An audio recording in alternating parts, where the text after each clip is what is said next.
I've gone around and spoken, and a large proportion of my audience has been young men, under 30, something like that.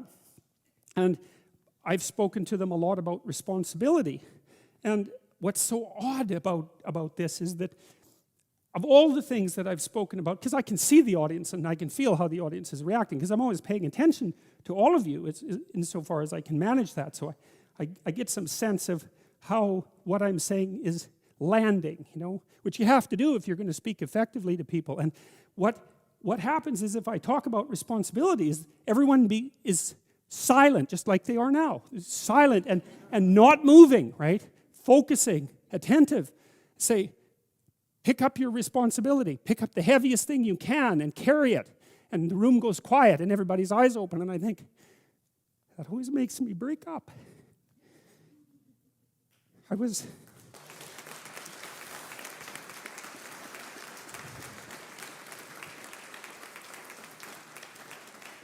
I don't know why. I was speaking to an English journalist today who was going to write an article in Spectator magazine, and I was talking about this, and at the same point in the discussion, I had the same emotional reaction. I don't really understand it.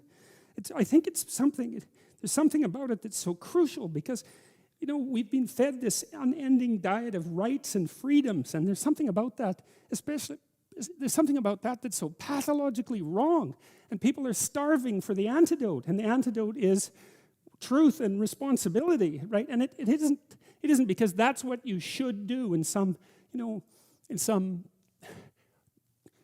I know better or someone knows better for you what you should do sense. It's that's the secret to a meaningful life, and without a meaningful life, then all you have is suffering and nihilism and despair and all of that and self-contempt, and that's not good. And so it's necessary for men to stand up and take responsibility, and they all know that and are starving for that message. And the message is more that that's also a good thing, to stand up and take responsibility, because you're cursed so much now from when you're young with this notion that your active engagement with the world is part of what is destroying and undermining the planet and adding to the tyranny of the social systems. It's like, how about not so much of that, hey?